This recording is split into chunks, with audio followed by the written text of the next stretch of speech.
Why is Donald Trump determined to impose high tariffs on other countries, despite the strong backlash from trade partners? Is this a smart strategy to protect America's interests, or just a risky move that could collapse the economy? What lies behind these controversial decisions, and will America truly achieve what it hopes for with this tariff policy? Imagine you're a manufacturer in the US, and suddenly, cheap goods from overseas flood the market. What do?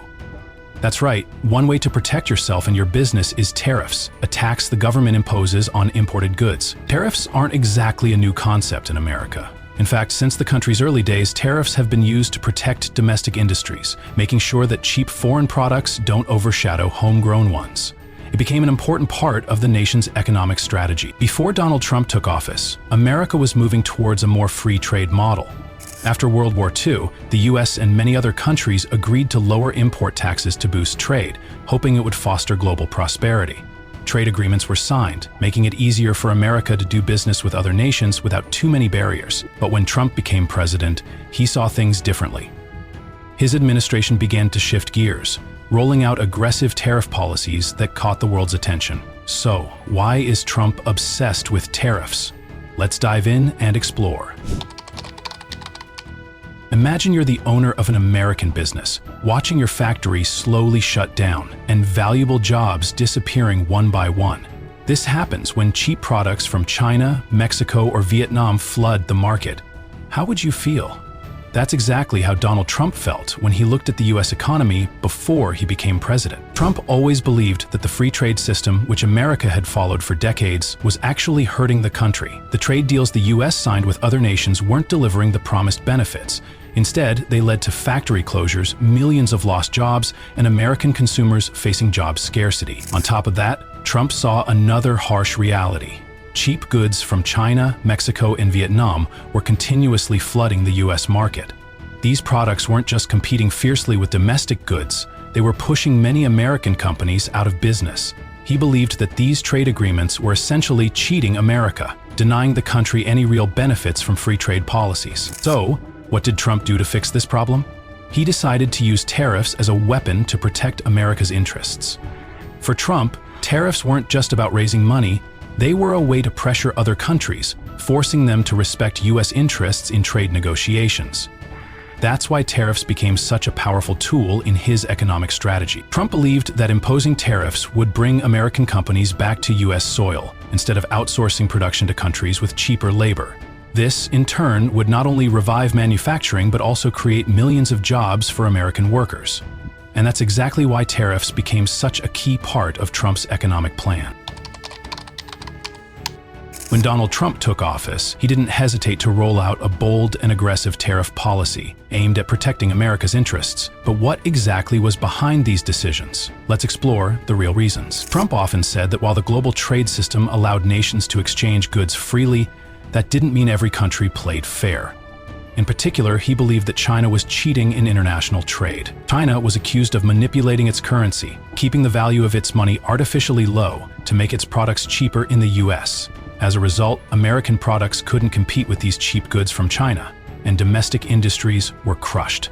China was also accused of subsidizing its domestic companies, allowing them to sell at lower prices, making it nearly impossible for American companies to survive. To protect US industries, Trump decided to impose tariffs on imported goods, especially from China. The US always followed strict rules to protect workers, the environment, and taxes, while many other countries did not. Trump saw this as a blatant injustice, and he believed the US needed to take action to level the playing field. To counter this, he applied heavy tariffs on imports.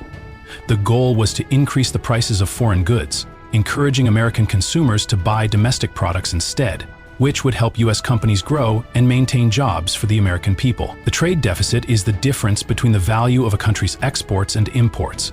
Trump was very concerned about the US trade deficit. America was importing more than it was exporting, weakening domestic manufacturing and creating job losses. He believed that countries with a trade surplus with the US, like Vietnam, should face tariffs to help reduce this imbalance. For example, trade between the US and Vietnam highlighted this issue. The US imported around $136.6 billion, 0 cents, from Vietnam, but only exported $13.1 billion, 0 cents back.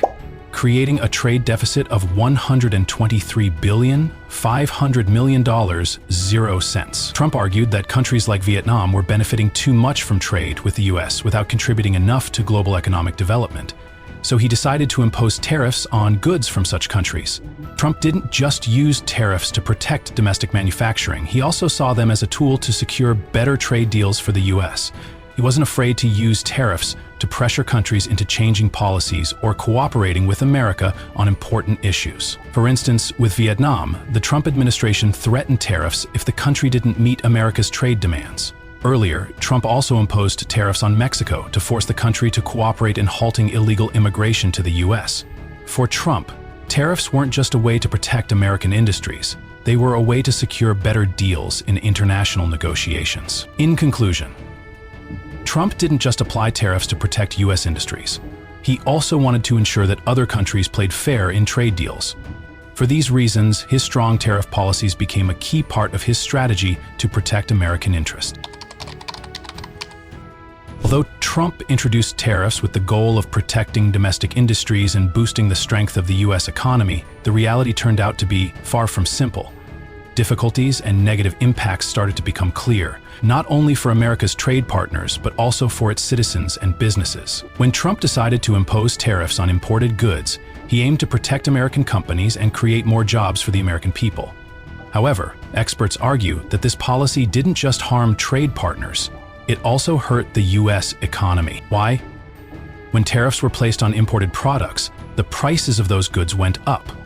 American consumers had to pay more for products they needed, from phones and electronics to clothing and shoes. This increased the cost of living for millions of families and reduced the purchasing power of American consumers. Moreover, American businesses also faced difficulties.